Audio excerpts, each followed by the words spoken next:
കുട്ടികൾ സ്കൂൾ വിട്ട് വരുമ്പോൾ കൊടുക്കാൻ പറ്റിയ ഒരു സ്നാക്സ് ആണ് ഇന്ന് ഉണ്ടാക്കാൻ പോകുന്നത്. അതിനാവശ്യമായത് 2 നേന്ത്രപ്പഴം, കാഷ്യൂനട്ട്, 3 മുട്ട, കുറച്ച് നെയ്യ്. ഇത്രയാണ് ഞങ്ങൾ എടുത്തിരിക്കുന്നത്. അതിനായി നേന്ത്രപ്പഴം ഇതുപോലെ ചെറുതായിട്ട് കട്ട് ചെയ്യുക. ഫ്രൈ പാൻ എടുത്ത് അത് ചൂടാക്കി അതിൽ കുറച്ച് നെയ്യ് ഒഴിക്കുക.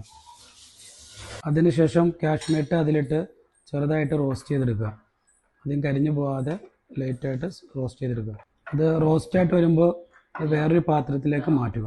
അതേ ഫ്രൈ പാനിലേക്ക് തന്നെ കട്ട് ചെയ്ത് വെച്ച പഴം അതിലിടുക. ഇത് നല്ലപോലെ വഴറ്റിയെടുക്കുക. മിക്സിയുടെ ജാറിലേക്ക് 2-3 ഏലക്ക പൊട്ടിച്ചിടുക. അതിനുശേഷം നമ്മൾ എടുത്തു വച്ചിരുന്ന 3 മുട്ട അതിനകത്ത് പൊട്ടിച്ചൊഴിക്കുന്നുണ്ട് കേട്ടോ. പിന്നെ അതിൽ പഞ്ചസാര ചേർത്ത് കൊടുക്കണം. ഒരു 4 ടീസ്പൂൺ പഞ്ചസാരയായിട്ട് ചേർക്കുന്നത്.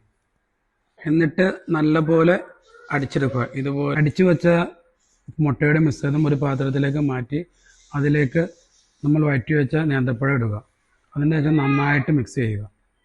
പിന്നീട് ഒരു ഫ്രൈ പാനിലേക്ക് നെയ്യ് ഒഴിക്കുക. നെയ്യ് ഒഴിച്ചത് ആ ഫ്രൈ പാനിൻ്റെ അടിയിൽ നല്ലപോലെ വരാൻ പാകത്തിന്, കാരണം അതിനകത്ത് ഒട്ടിപ്പിടിക്കാതെ നല്ലപോലെ വരാൻ പാകത്തിന് തേച്ച് പിടിപ്പിക്കുക. ഫ്രൈ പാനിൽ ഒഴിച്ച് നല്ലപോലെ ഇളക്കി ക്ലിയറാക്കി വയ്ക്കുക.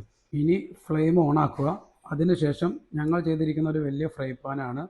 അത് ആദ്യം തയ്യാറാക്കി വെച്ച മിക്സ് ഈ ഫ്രൈ പാനിൻ്റെ മുകളിൽ വയ്ക്കുക. അത് നല്ല സ്ലോ ആയിട്ടാണ് കുക്ക് ചെയ്തെടുക്കേണ്ടത്, ലോ ഫ്ലെയിമിൽ. ഒരു 10 to 15 മിനിറ്റ് അടച്ചു വെച്ച് ലോ ഫ്ലെയിമിൽ വേവിച്ചെടുക്കുക.